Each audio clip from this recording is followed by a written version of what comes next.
Hello friends, बहुत बहुत स्वागत है आपका हमारे यूट्यूब चैनल स्टडी मित्र में। तो फ्रेंड्स, आज का जो हमारा टॉपिक है वह है सगुन भक्ति काव्य धारा। इसके अंतर्गत हम लोग आज जो पढ़ने वाले हैं वह पढ़ने वाले राम भक्ति शाखा को।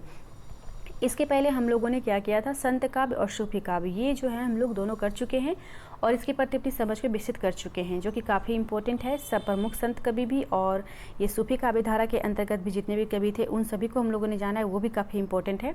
तो आप सभी को पता है कि भक्ति काल को दो भागों में बांटा गया है। मैं बताई हूँ कि भक्ति काल को कितने भागों में बांटा गया है, दो भागों में बांटा गया। कौन कौन सा? निर्गुण काव्य धारा और सगुण काव्य धारा।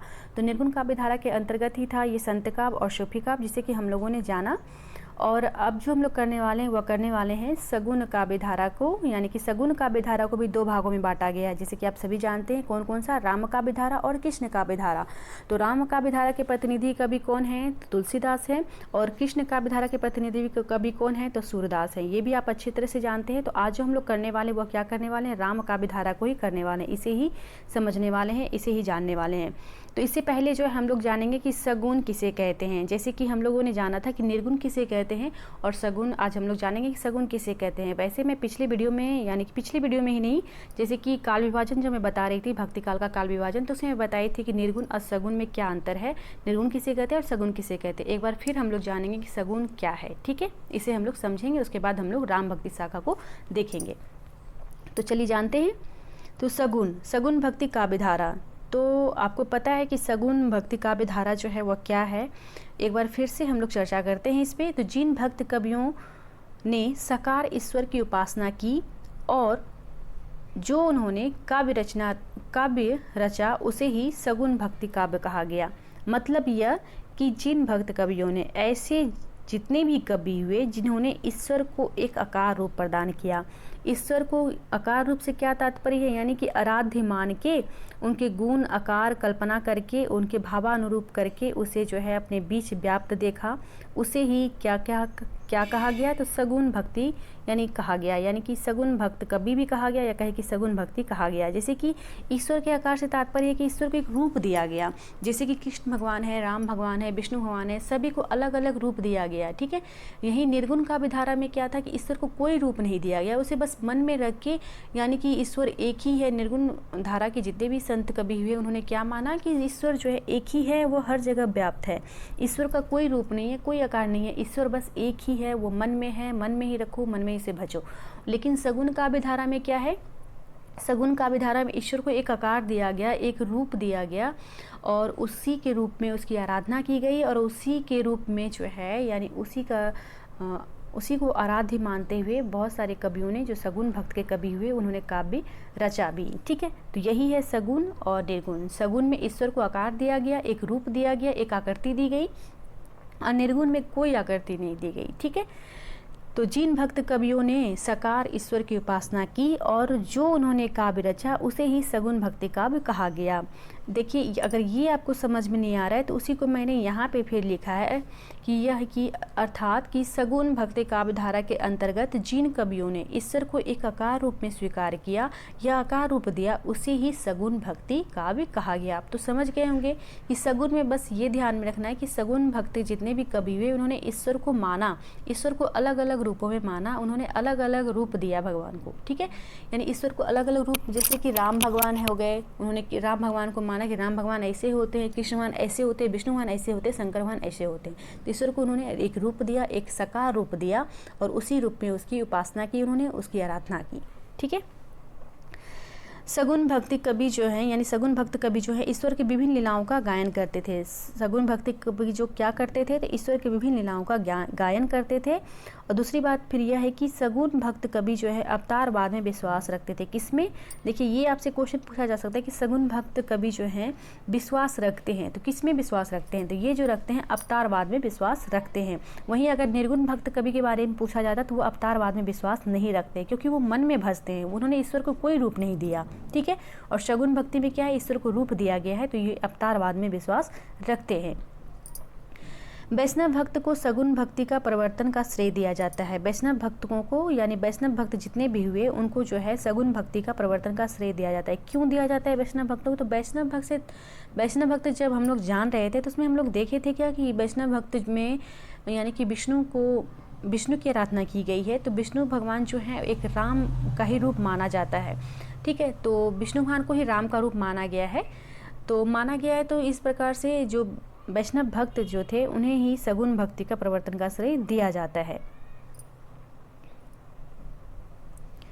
वैष्णव भक्ति का उदय जो हुआ दक्षिण भारत में हुआ। अगर आपसे क्वेश्चन पूछा जाए कि वैष्णव भक्त का जो यानी वैष्णव भक्ति कहाँ से आया, इसका उदय कहाँ से हुआ, तो दक्षिण भारत से हुआ। ठीक है, अब यहाँ पे नोट करने वाली बात है कि दक्षिण भारत में ही सगुण भक्ति की उत्पत्ति भी स्वीकार की जाती है। अगर आपसे क्वेश्चन में ये भी पूछा जाए कि दक्षिण भारत में किस भक्ति की उत्पत्ति स्वीकार की जाती है, तो सगुण भक्ति की उत्पत्ति स्वीकार की जाती है। और वैष्णव भक्ति का आधार ग्रंथ जो है वह क्या है, भागवत पुराण माना जाता है। क्या माना जाता है, वैष्णव भक्ति का जो आधार ग्रंथ माना जाता है और किसे माना जाता है, तो भागवत पुराण को माना जाता है। काफ़ी इंपॉर्टेंट है, सभी आप ध्यान में रखेंगे। अब देखते हैं राम भक्ति शाखा, जिसे कि रामाश्रय शाखा भी कहा जाता है या कहें कि राम काव्य धारा भी कहा जाता है।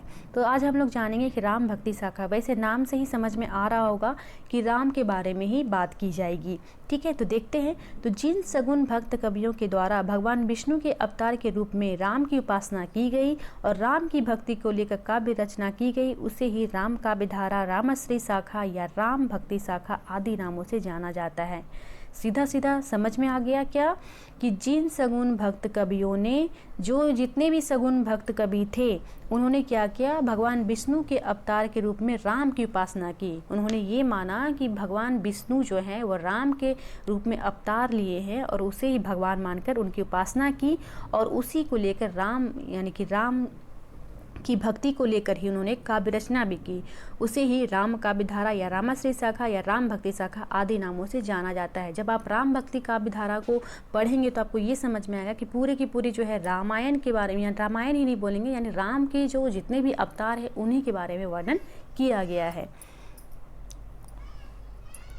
राम भक्ति शाखा के प्रवर्तक जो हैं रामानंद जी माने जाते हैं। रामानंद कौन थे रामानंद? यह जो थे रामानंद कौन थे? कबीरदास के गुरु थे, है ना, गुरु। आप सभी जानते हैं कि रामानंद कौन थे, तो कबीरदास के गुरु थे। तो राम भक्ति शाखा के प्रवर्तक जो माने जाते हैं वो कौन माने जाते हैं, तो रामानंद जी माने जाते हैं। ये बात आप बिल्कुल ध्यान में रखेंगे। राम भक्ति शाखा के प्रवर्तक कौन माने जाते हैं, तो रामानंद जी माने जाते हैं। और प्रतिनिधि कवि कौन माने जाते हैं, तो तुलसीदास माने जाते हैं। इसमें देखिए बहुत सारा कन्फ्यूजन होता है। कई बार क्वेश्चन में ऐसा पूछ दिया जाता है कि राम भक्ति शाखा के प्रवर्तक कौन माने जाते हैं, तो लोग जो है जिसको नहीं पता रहता है तो वो तुलसीदास में ही टिक लगाते हैं। खास करके मैं भी ऐसा की हूँ कि तुलसीदास में ही मैं टिक लगा के आई थी। जब मुझे पता चला तो मुझे बहुत अफसोस हुआ था, क्योंकि मुझे पता नहीं था। ठीक है, तो मुझे पता नहीं था, लेकिन आप सभी को पता होना चाहिए कि राम भक्ति शाखा के प्रवर्तक जो माने जाते हैं वो रामानंद जी माने जाते हैं। और प्रतिनिधि कवि के अगर सवाल किया जाए, यानी प्रतिनिधि, जैसे कि पूछा जाए कि आपसे क्वेश्चन में कि राम भक्ति शाखा के प्रतिनिधि कवि कौन है, तो प्रतिनिधि कवि हैं तुलसीदास। वो प्रवर्तक नहीं है, प्रतिनिधि कवि हैं। ठीक है, और राम भक्ति शाखा के प्रवर्तक जो हैं वो कौन है, रामानंद जी हैं। तो बिल्कुल आप ध्यान में रखेंगे। वायु पुराण में राम की भावना विष्णु के अवतारों में की गई है। वायु पुराण में राम की भावना जो की गई है किस रूप में की गई है, तो विष्णु के अवतारों के रूप में की गई है। ठीक है,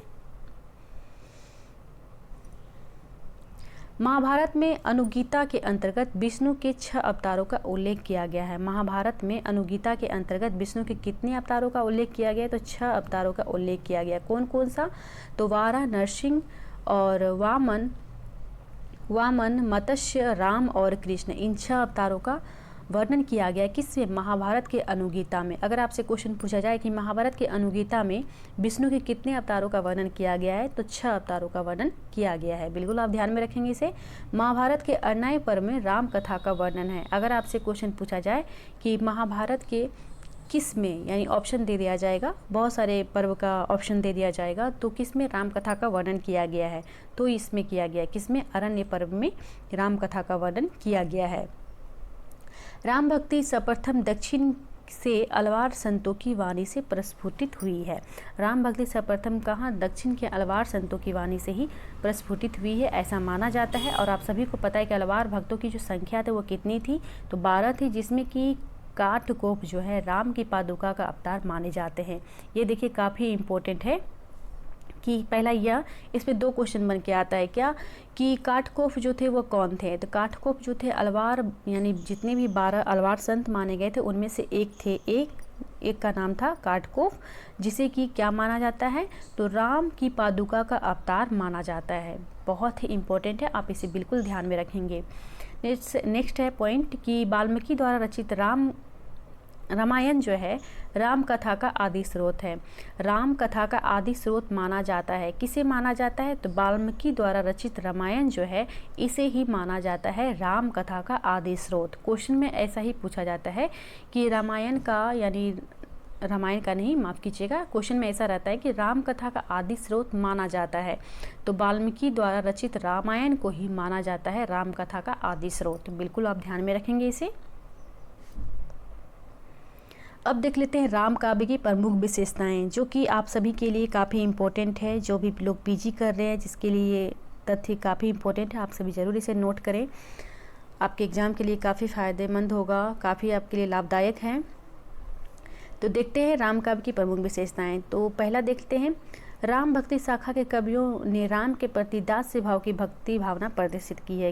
कैसी भक्ति भावना को प्रदर्शित की है उन्होंने, तो दास्य भाव की भक्ति भावना को प्रदर्शित की है। राम काव्य परंपरा के कवियों ने भगवान विष्णु के अवतार राम के जीवन चरित्र का आधार बनाकर अपने काव्य ग्रंथों की रचना की है। क्या किया उन्होंने, राम भक्त कवियों ने, उन्होंने विष्णु के अवतार को राम के जीवन का चरित्र बनाकर अपने काव्य ग्रंथों की उन्होंने रचना की। राम काव्यधारा के कवि जो है एक कैसे कवि थे, एक उच्च कोटि के कवि थे। ठीक है, सभी जो है इनकी विशेषताएं हैं राम काव्यधारा की। राम काव्य में स्थान स्थान पे नारी के विषय में अपना दृष्टिकोण कवियों ने प्रस्तुत किया है। राम काव्य में आपको क्या देखने को मिलेगा कि स्थान स्थान पे नारी के विषय में जो है सभी कवियों ने, राम भक्त कवियों ने अपना अपना दृष्टिकोण जो है प्रस्तुत किया है। राम काव्य धारा के कवियों में समन्वयवादी प्रवृत्ति देखने को मिलती है। कैसी प्रवृत्ति, समन्वयवादी प्रवृत्ति देखने को मिलती है। ठीक है, काफ़ी इंपॉर्टेंट है, सारे के सारे लाइन आप सभी नोट कर ले, से काफ़ी आपके लिए लाभदायक होगा। भक्ति काल के राम भक्ति कवियों ने राम कथा को लेकर प्रायः प्रबंध काव्यों की रचना की। कैसी काव्यों की रचना की, तो प्रबंध काव्यों की रचना की। राम भक्त कवियों ने राम कथा को लेकर प्रायः उन्होंने कैसी काव्यों की रचना की, तो प्रबंध काव्यों की रचना की। राम भक्त कवि जो थे कैसे थे, एक सशस्त्र एवं पंडित थे, या कहे कि सशस्त्र एवं विद्वान थे। राम काव्य की रचना उन्होंने विविध शैलियों में की। कैसी शैलियों में की, तो उन्होंने विविध शैलियों का प्रयोग किया है। राम भक्त जब वो राम से रिलेटेड जब उन्होंने रचना कर रहे थे, राम से संबंधित जो उन्होंने रचनाएं प्रस्तुत की, तो उन्होंने जो है विविध शैलियों का प्रयोग किया है। और इसमें भाषा का जो प्रयोग हुआ है अधिकतर क्या हुआ है, अवधी भाषा का प्रयोग है, जो कि काफ़ी इंपॉर्टेंट है कि राम भक्ति काव्य धारा में सबसे ज़्यादा जो भाषा का प्रयोग हुआ है, तो किस भाषा का प्रयोग हुआ है, तो अवधी भाषा का प्रयोग हुआ है। प्रकृति के अनेक रूपों का चित्रण भी किया गया। प्रकृति के अनेक रूपों का चित्रण भी किया गया किसमें, राम भक्ति यानी रामाश्रय शाखा में जो है प्रकृति के अनेक रूपों का चित्रण किया गया। इसमें दार्शनिक विचारों का भरपूर प्रयोग हुआ है और इसमें जो है अनेक रसों की प्रधानता है, जैसे कि शांत रस, भक्ति रस आदि। ठीक है, इसमें क्या है, अनेक रसों की प्रधानता है, जैसे कि शांत रस, भक्ति रस इत्यादि। ठीक है, तो ये थे रामाश्रय शाखा की महत्वपूर्ण बातें, महत्वपूर्ण जानकारियाँ, और उम्मीद करती हूँ कि सगुण भक्ति के प्रति, यानी सगुण क्या है ये भी आप लोग अच्छे से समझ गए होंगे, राम भक्ति शाखा क्या है ये भी आप लोग समझ गए होंगे, और उसकी महत्वपूर्ण बातों को भी आप समझ गए होंगे, और उसकी विशेषताओं को भी आप अच्छे से समझ गए होंगे। ठीक है, अगर आपको ये वीडियो अच्छा लगा हो तो लाइक कर दें और अपने दोस्तों को भी शेयर कर दें, ताकि उसे भी लाभ हो। खास करके वैसे लोगों के लिए काफ़ी इम्पोर्टेंट है, और मैं थोड़ा जैसे डिटेल में लाई, थोड़ा सा हर टॉपिक को समझाते हुए कि राम भक्ति क्या है, किसे कहते हैं, सगुण किसे कहते हैं, इसलिए लाई कि बहुत से लोग ऐसे हैं मेरे से जुड़े हुए, यानी इस चैनल से जुड़े हुए, जो कि पीजी कर रहे हैं, तो उनके लिए काफ़ी इम्पोर्टेंट है। और एक रिक्वेस्ट भी था कि थोड़ा अच्छे मतलब पीजी के सिलेबस के अनुसार ही बताया जाए, तो बिल्कुल आपके सिलेबस के अनुसार ही है, आप ज़रूर इसे देखें और लाभ उठाएं। मिलते हैं अगले वीडियो में, तब तक के लिए धन्यवाद।